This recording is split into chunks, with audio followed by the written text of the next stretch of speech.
Bom dia, meus queridos irmãos, paz sejam com todos. Espero que todos tenham passado uma boa semana. Muita alegria e satisfação. Estou aqui mais uma vez dando essa aula. No domingo após o Marcel, essa é a terceira aula e muito feliz de estar aqui convosco. Hoje nós vamos falar sobre discipulado e anonimato. Continuando o nosso livro em exposição, que é O Custo do Discipulado, do Jonas Madureira. Talvez alguns não tenham, mas é um ótimo livro. E hoje nós vamos estar falando sobre as características dos seguidores de Jesus Cristo. Quem eram seus seguidores? Todos os seguidores, eles eram discípulos? E qual que era a característica de um discípulo genuíno?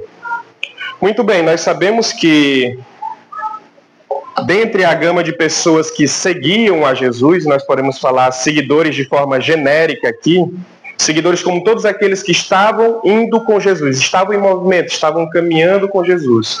Vocês sabem que em dado momento, Marcos, por exemplo, o contexto de Marcos, capítulo 4, e o contexto de Lucas, capítulo 14, que a gente vai estar trabalhando uma parte hoje, ele trata exatamente sobre isso. Sobre multidões acompanhavam Jesus Cristo. Algumas traduções vai dizer dezenas de milhares. Alguns vão ser mais precisos e dizer havia 5.000 homens que acompanhavam Jesus Cristo naquele momento. E nós podemos categorizá-lo da seguinte forma, ainda à guisa de introdução. A multidão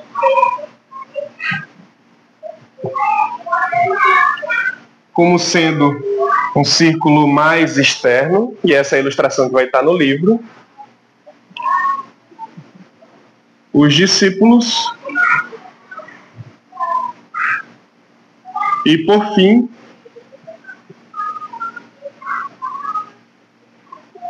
os 12 discípulos que andavam com Jesus Cristo, que compunham o corpo íntimo. E aí, Plínio?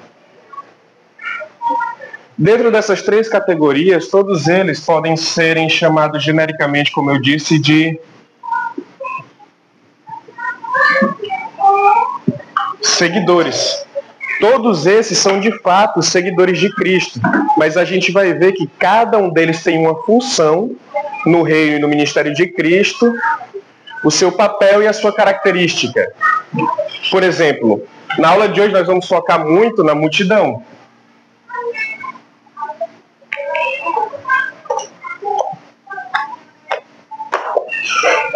Nós vamos focar muito na multidão. Por quê? Porque eu peço para vocês abrirem Lucas, capítulo 14, verso do 25 ao 35, os crentes que tiverem Bíblias. Lucas, capítulo 14, verso 25 ao 35. É um texto muito importante para essa nossa aula.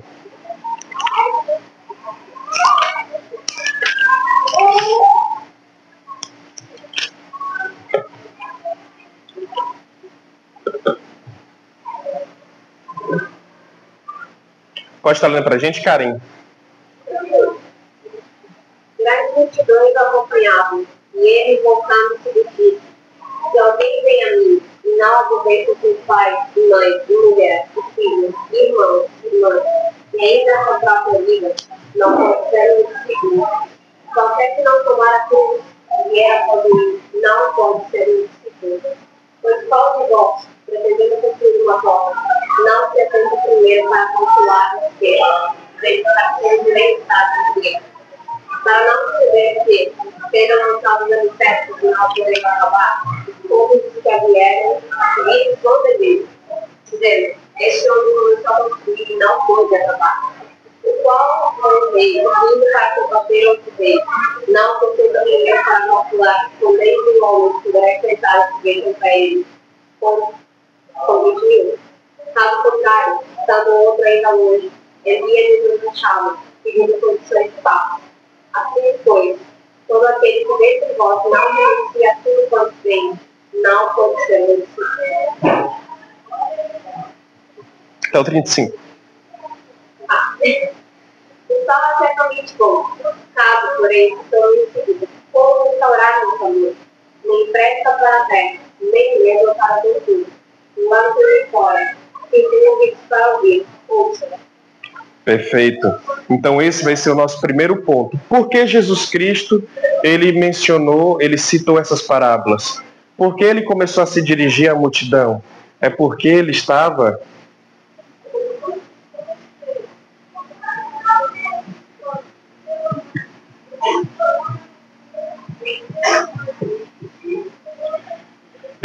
preocupado com as multidões. Jesus Cristo, ele não está interessado em várias pessoas, ele não está interessado em grupos grandes de pessoas, como muitas pessoas hoje buscam multidões para que possam ouvi-la, para que possam assisti-la, para que possam segui-la. Jesus Cristo, de forma nenhuma. Pelo contrário, o que Jesus Cristo busca é uma outra categoria, um outro tipo de pessoa, uma pessoa mais consciente, uma pessoa que está disposta a pagar o preço para segui-lo, para seguir Jesus como ele quer ser seguido. Ora, Jesus Cristo, nessa perícope, ele começa a mencionar a preocupação dele para com as multidões. Por quê? As multidões, elas não têm cara. A multidão é como uma pessoa sem identidade. A multidão, ela não tem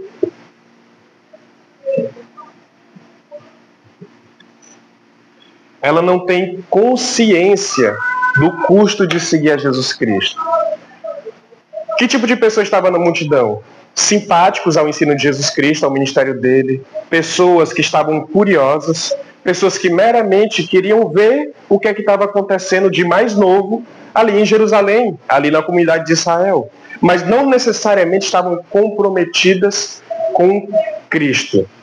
Elas estavam apenas o seguindo por curiosidade, conveniência. Vocês devem lembrar também que logo após isso, Jesus Cristo ele faz um discurso escandaloso, que é o quê? Aquele que não comer da minha carne, beber o meu sangue, não pode ser o meu discípulo. Ou seja, aquele que não comungar do meu sofrimento, aquele que não comungar daquilo que eu digo que sou, e eu sou Deus, ele não pode me seguir, não pode ser o meu discípulo. E a multidão está pouco preocupada com isso. A multidão, muitas vezes, ela ressignifica o que Jesus Cristo está dizendo, o que Jesus Cristo está falando, todo o seu ensinamento. Nós temos essa terrível mania de, muitas vezes, rejeitarmos aquilo que nós ouvimos, e às vezes de pessoas que nós amamos, rejeitarmos aquilo que nós ouvimos de Deus revelado na Escritura porque nos é conveniente. Nós abraçamos uma coisa e nós rejeitamos a outra. Com qual critério? Isto ofende o meu amor próprio. Isso não ofende o meu amor próprio.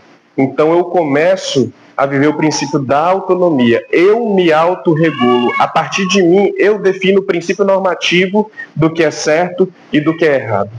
Eu ressignifico tudo que eu leio nas Escrituras. Vocês devem lembrar de Ed Renekiewicz, por exemplo, algum tempo atrás, dizendo que as Escrituras elas deveriam serem atualizadas. Recentemente, ele fez essa mesma afirmação e ele justificou com o seguinte ponto: as Escrituras devem ser atualizadas porque, para quê? Homossexuais não sejam assassinados, para que pessoas de minorias não sejam perseguidas. Mas quem está matando homossexual, quem está assassinando homossexual com a prerrogativa bíblica? As pessoas que fazem isso são literalmente criminosas, não são as pessoas que estão preocupadas com o que Jesus Cristo está dizendo, o sentido do ensino de Jesus Cristo. Ed Renekiewicz, assim como as pessoas que ele acusa de cometerem crimes em nome de Jesus, estão nesse grupo da multidão. Não tem consciência, não tem o peso do discipulado. E aqui eu falo discipulado, hoje nós vamos falar exclusivamente de discipulado naquele sentido da primeira aula, na fole, que é o ato de seguir a Jesus. Discipulado também significa isso. Não é só eu ensinar outra pessoa a seguir Jesus, mas é eu pessoalmente seguir a Jesus Cristo. Nós vamos caminhar nesse sentido nessa aula. Então as pessoas ressignificam o que Jesus Cristo ensina. Nós muitas vezes ressignificamos o que ele ensina. E não é isso que Jesus Cristo está buscando nesse tempo. Não é isso que Jesus Cristo buscava no tempo dele. Ora, Jonas Madureira ele vai dizer o seguinte no livro dele: a grande multidão é o exemplo mais escandaloso de que é possível seguir Jesus sem compromisso. Então Jesus Cristo aqui nessa perícope de Lucas capítulo 14, assim como na perícope de Mateus capítulo 4, falando sobre o semeador saiu a semear, ele está denunciando o coração daquelas pessoas que estavam o seguindo. Por quê? Porque ele quer pessoas comprometidas. A característica do discípulo genuíno, autêntico, aquele que segue a Jesus Cristo, ele é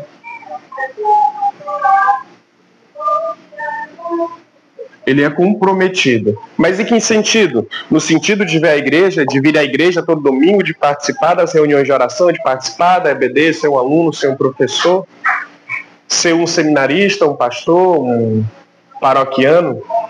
Não. O comprometimento é em entender o que Jesus Cristo está ensinando, nos termos de Jesus Cristo. Ou seja, eu sacrifico o meu amor próprio. Eu sacrifico quem eu sou. Em benefício de me assemelhar ao verdadeiro homem que andou por essa terra.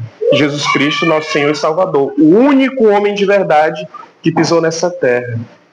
Então, quando nós nos encontramos nele, nós temos autenticidade para sermos homem, para sermos mulher. E para definitivamente entendermos o que Deus quer das nossas vidas, o que Deus quer para as nossas vidas. Então eu me comprometo com o ensino de Jesus Cristo. Eu me comprometo em pagar o que for necessário para seguir a Jesus Cristo, nosso Senhor e Salvador. Estarei adentrando em mais alguns detalhes a respeito dessas características mais à frente. Então essa é uma característica da multidão. E ainda no ponto 1 nós podemos falar sobre o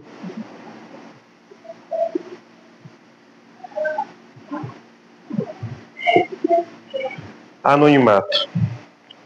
Jonas Madureira ele vai dizer que o anonimato é um lugar confortável. Por quê? Eu pego o título de cristão, porque eu estou no meio da multidão que está seguindo a Jesus Cristo, ou seja, é confortável. Mas eu não tenho a necessidade de assumir o compromisso com Cristo. O anonimato é um artifício para aqueles que querem seguir Jesus sem pagar o custo. O anonimato torna a multidão um lugar confortável, um lugar onde você não precisa assumir nenhum compromisso. Muitas pessoas no tempo de Jesus e nesse tempo ainda procuram por isso. Mas o que Jesus procura não são pessoas com essas características, esses requisitos. Ele procura pessoas comprometidas com o seu ensino. Mas qual que é o ensino de Jesus Cristo? O que Jesus Cristo fala que é uma característica distintiva de um... Bom dia, Matheus, Débora. Fique à vontade, gente. Uma característica distintiva de um discípulo. Verso 26, da mesma perícope que a gente leu, verso 26, verso 27 e verso 33. Quem puder estar lendo esses três versos, por gentileza? 26, 27 e 33.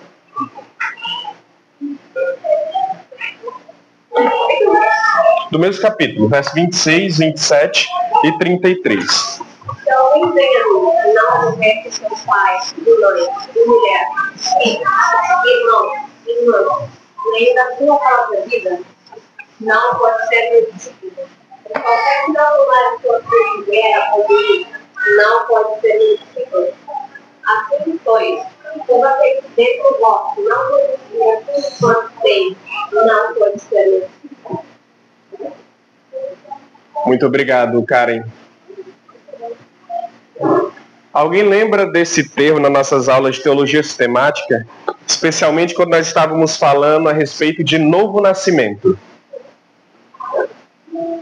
Não necessariamente precisa lembrar também do que ensinamos naquela aula, mas você pode tentar ser um linguista e traduzir do latim para o português. Não. Eu estou tentando entender o que escreveu. Sine qua non. Aqui é um N e um E.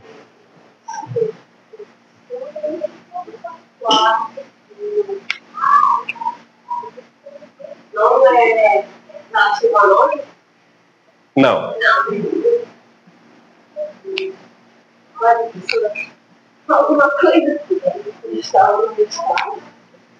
Não.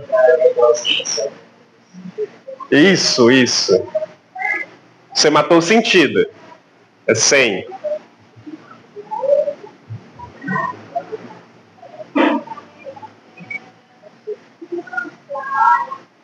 Então podemos avançar? Eu sei o que é. Ah, isso não vale. Eu sei do que é, mas eu não estou lembrando. Eu sabia 2 minutos de errando, mas espírito inteiro. Estou tentando lembrar, ele falou várias vezes.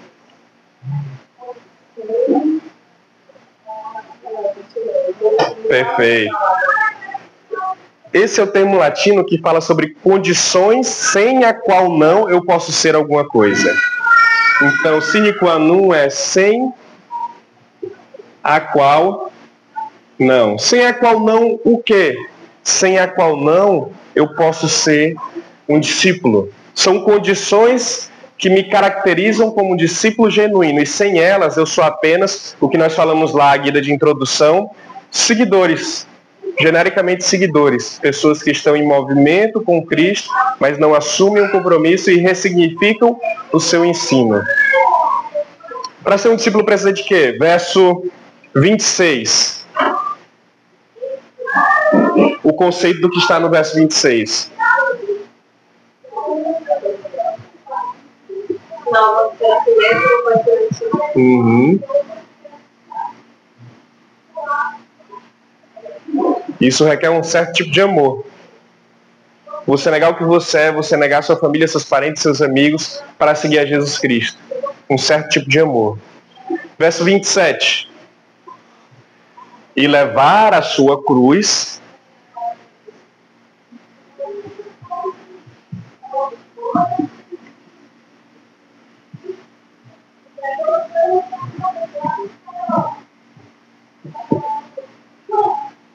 Ou seja, isso envolve um certo tipo de sofrimento. E verso 33. E não abandonar tudo quanto tens e me seguir é o quê? Um certo tipo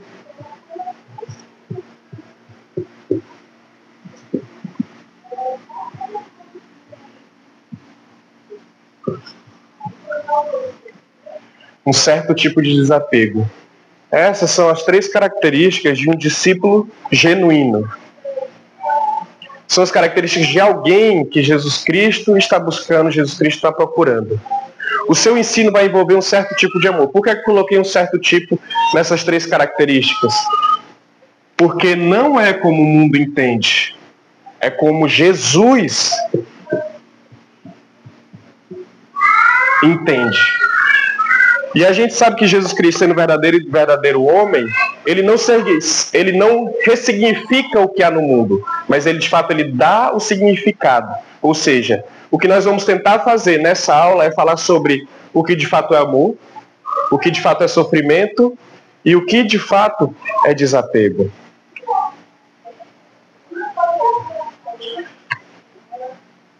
Santo Agostinho, na sua biografia, no livro 10, na sua confissão, no livro 10, ele vai dizer o quê? Eu tenho certeza de que te amo, e minha consciência confirma isso. Mas aí ele faz uma pergunta importante. Mas o que eu amo quando eu digo que te amo? Esse aqui, meus irmãos, é o problema da idolatria. É o problema que nós já mencionamos antes da ressignificância. Nós ressignificarmos certo tipo de coisa. Então, o que nós amamos quando dizemos que amamos a Cristo Jesus? Isso impacta como nós amamos. Se eu sei o que é o amor, ele é uma ação, ele é uma atitude, não há definição. Nem nas escrituras vai haver uma definição. 1 Coríntios 14 ele vai falar mais sobre qual que é a ação do amor, a consequência do amor na sua vida, do que propriamente vai dar uma definição de amor. E nós também temos a sentença do apóstolo João, Deus é amor, mas aí ele está definindo Deus, ele está dando uma característica para Deus, mas ele não está dando uma característica para o amor. Nós podíamos inverter, e isso faria sentido, mas não é isso que nós vamos fazer. O amor, ele é uma ação. E como é que essa ação ela se mostra em nossas vidas? Como nós podemos saber que nós amamos a Deus e não amamos a uma outra coisa? Ora, eu vou colocar algumas coisas aqui.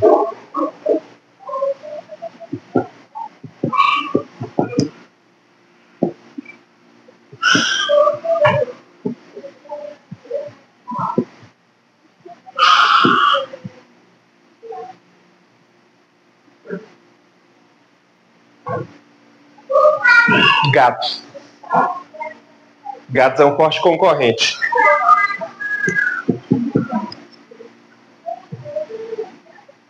Plantas também. Acho que a Rita já pegou mais ou menos a ideia em que eu quero andar aqui.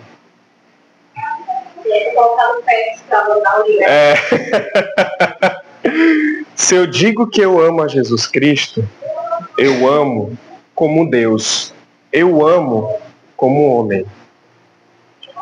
Porque a nossa igreja ela admite que Jesus Cristo é verdadeiro Deus e verdadeiro homem. Logo, eu tenho que amar Jesus Cristo como Deus. E como Deus requer ser amado acima de todas as coisas, de todo o coração, alma e entendimento.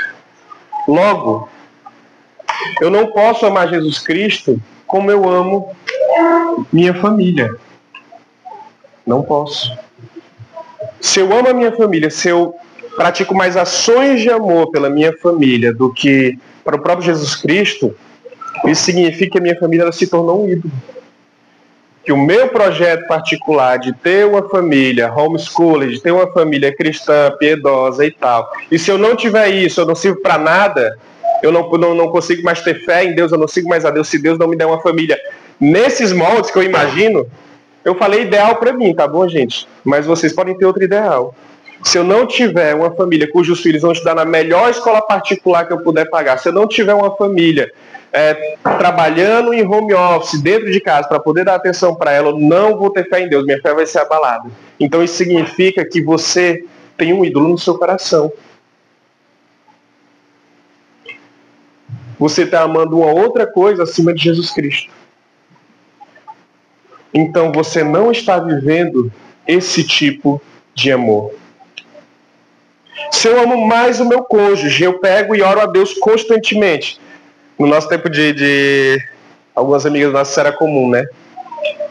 Orar para Deus por um marido, por um namorado. E se eu não receber isso de Deus, a minha fé vai ser abalada. Eu não vou seguir a Deus, eu não vou orar com tanto fervor. Eu quero um marido, eu quero um cônjuge, eu quero um namorado. Pode ser que Deus te dê na sua oração. Deus pode te dar. Mesmo que aquilo tenha substituído o lugar dele em seu coração. Mas aquele marido, aquela esposa, aquele namorado, namorada vai ser uma ruína para você. Vai ser Deus definitivamente te afastando dos caminhos dele. Por mais que você tenha a aparência de piedade, como a multidão tem, como um discípulo anônimo tem. Amigos, não preciso comentar. Gatos, extremamente necessário comentar. Se eu amo mais o meu gato, o meu pet, do que a Jesus. Se a minha rotina gira grandemente, em parte, em função do meu gato, e não daquele momento de oração, daquele estudo da palavra, da comunhão com os irmãos, da oração a Deus, você tem um ídolo no seu coração. Eu vi um comentário esses dias que eu achei muito engraçado. O Instagram ele virou o Antigo Egito. Gente mostrando a barriga e gato para todo lado. Então é um ídolo da nossa época. A sexualidade, amigos, cônjuge, família, pets, gatos, plantas eu não vou comentar, mas coloquei ali porque é interessante. Virou um ídolo da nossa época. E muitas vezes nós sabemos que aquilo que está lá fora, aquilo... Bom dia. Bom dia, meus irmãos. Graças a Deus. Atrapalhei a aula inteira aí? Aham, claro.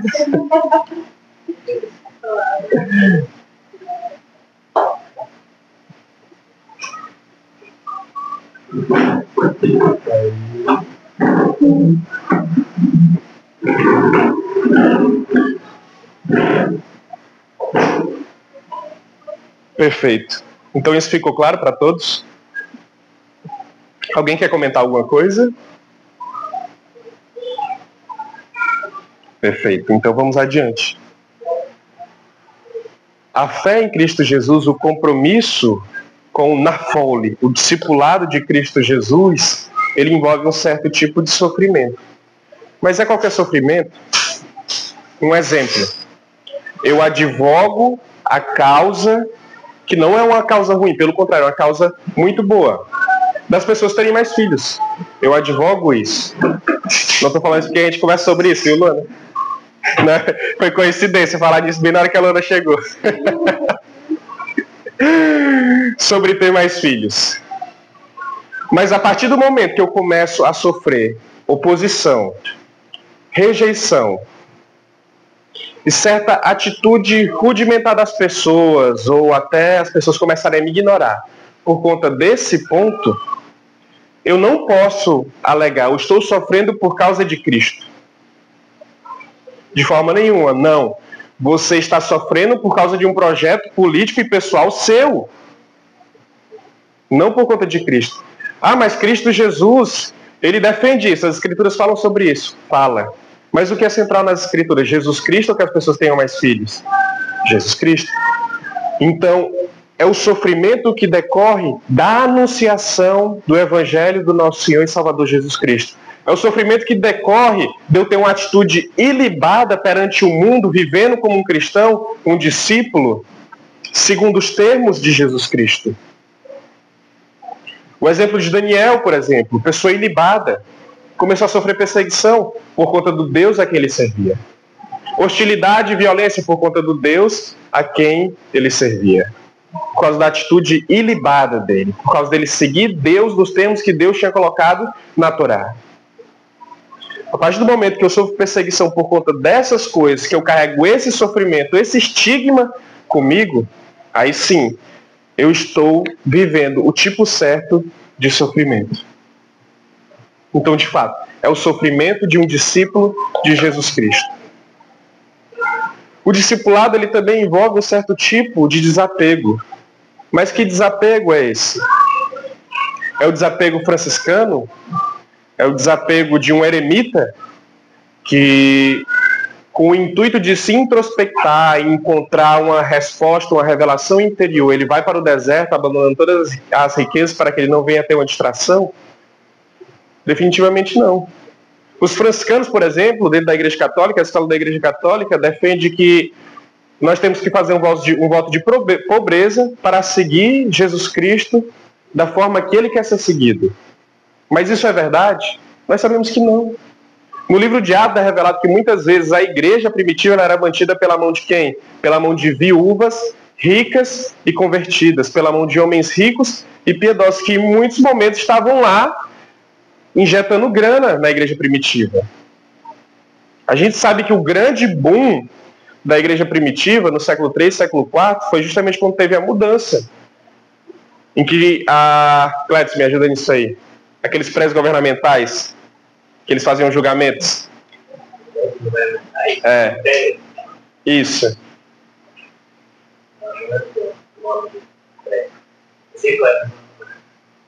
Em toda aula eu esqueço o nome de alguma coisa. Mas enfim, foi quando ela começou a ter a liberdade garantida pelo Império Romano de viver a sua fé. E aí o Império Romano começou a ceder certos prédios públicos para que eles pudessem realizar cultos públicos de adoração a Deus ali. Então não é qualquer tipo de desapego, não é só eu dizer adeus à riqueza, mas é eu colocar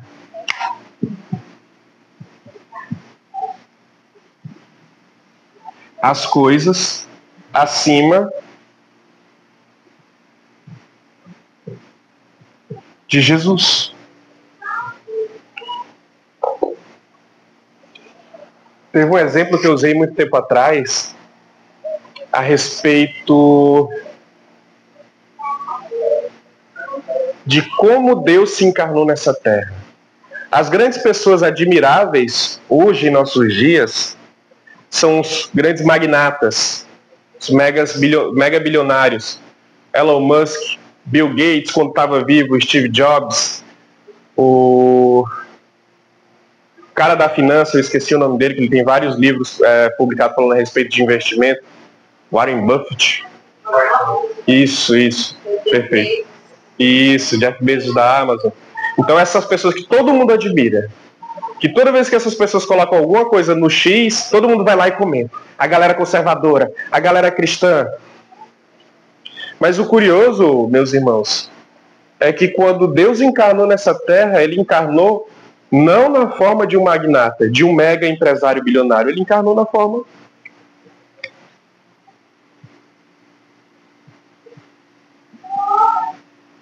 de um professor, de um mestre, que ajuntava discípulos para si, e esses discípulos deveriam segui-lo nos termos em que ele exigia.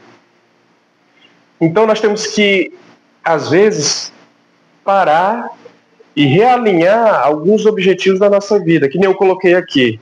Se eu não tiver a família ideal, a minha fé vai ser abalada. Eu posso até me afastar da fé.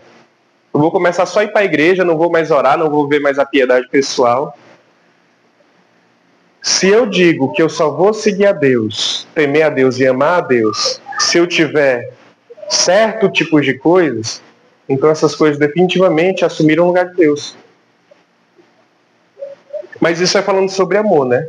Mas aí se eu tenho desapego quanto a isso, eu posso perder o que for por seguir a Jesus Cristo. Eu posso perder emprego, eu posso perder prestígio, respeito perante a sociedade, e eu posso perder tudo que eu tenho, e ainda assim minha fé se manterá firme e inabalável no Senhor Jesus Cristo. Então eu sigo essa característica de um certo tipo de desapego. Então aí sim eu tenho a certeza de que eu sou um discípulo comprometido. Mas o nosso coração é enganoso, como nós sabemos. Algumas dessas situações aqui nós só vamos saber quando de fato nós formos provados. Então é isso, meus queridos irmãos. Vamos passar para... Esse é o final do primeiro ponto. Alguém quer escrever? Posso apagar? Esse é o final do nosso primeiro ponto.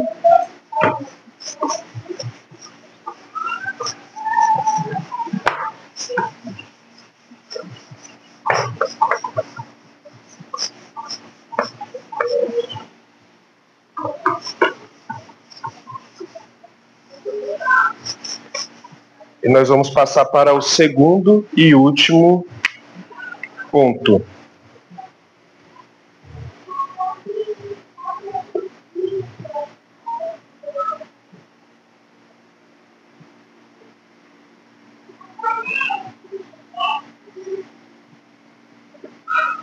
Discipulado de baixo custo. O que é esse discipulado de baixo custo? É justamente quando eu gabarito aquelas 3 características ao contrário. Quando eu faço tudo aquilo que Jesus Cristo ensinou ao contrário. Não no sentido de eu ser um satanista, não no sentido de eu ser um ateu, materialista, não no sentido de eu seguir um outro viés, mas da forma mais aguada, da forma mais açucarada, que é a forma mais perigosa, que ainda se encontra dentro do que nós estamos falando da multidão.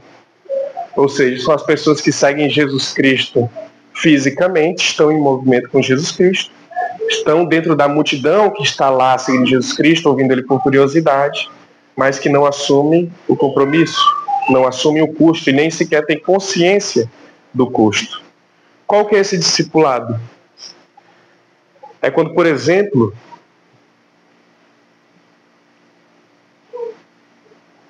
eu sigo certos tipos de pregadores e certo tipo de ensinamento que fala que eu sou o centro da vida de Deus.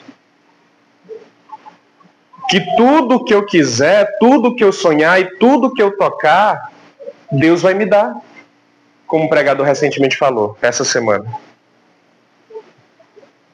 É quando eu estou num contexto cristão muito favorável, muito confortável, mas eu não necessariamente vivo o Evangelho. Essa é a forma mais perigosa. É por isso que o Jonas Madureira trata ela nesse livro. Ele não vai falar, por exemplo, sobre os ateus. Ele não vai falar, por exemplo, sobre os pagãos. Ele não vai falar sobre o problema da New Age, da nova era. Ele não vai falar sobre vãs filosofias. ele fala justamente sobre o que acontece no arraial da igreja, no arraial do povo de Deus. Por quê? Porque essa é a forma mais perigosa. Lembrem-se que naquele dia muitas pessoas vão chegar diante de Jesus Cristo e vão dizer Senhor, Senhor. Ou seja, reconhece Jesus Cristo como o Criador, o arquiteto da criação. Reconhece Ele como o Senhor, o Quírio. Não fizemos tantas coisas em teu nome? Mas Jesus Cristo diz o quê? Eu não os conheço. Essa é a forma mais preocupante, o discipulado de baixo custo. É quando eu ressignifico, dou outro significado para o ensinamento de Jesus Cristo e vivo conforme o meu amor próprio requer. Sem querer ofensa, sem querer comprometimento, sem querer que o pastor fique se metendo na minha vida, sem querer que o Mateus e a Débora vá lá em casa denunciar o meu pecado, orar comigo, orar por mim, sem querer que uma pessoa mais inteligente do que eu chegue e me confronte, sem querer que uma pessoa de oração chegue para mim e diga, você precisa orar mais? Esse é o discipulado de baixo custo e o mais perigoso, porque nós estamos no arraial da igreja. Nós estamos dentro daqueles que são chamados os filhos de Deus, geração eleita, sem selos. Jonas Madureira ele vai dizer o seguinte a respeito da igreja.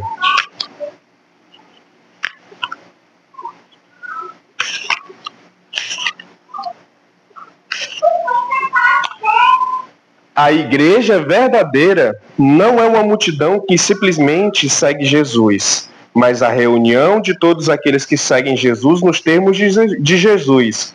Ou seja, é a assembleia daqueles que se recusam a seguir a Jesus do próprio jeito, meramente como curiosos, retendo apenas o que lhes agrada e descartando tudo mais. Essa é a verdadeira igreja, e a característica dela é o quê? Ela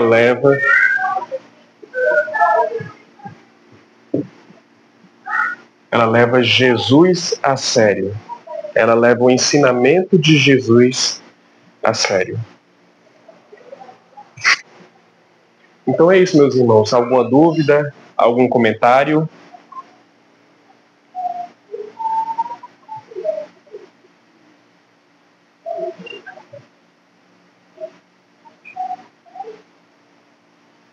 Então encerramos a nossa aula hoje.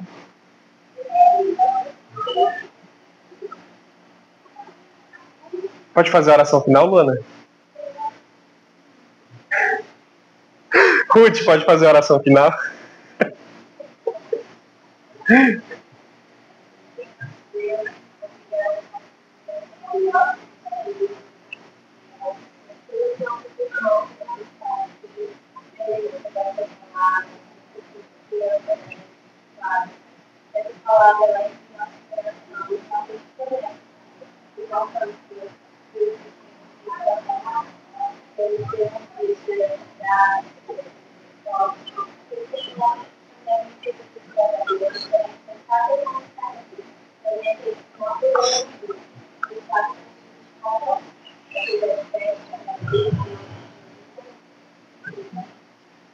Perfeito. Encerrou aí, Clédson?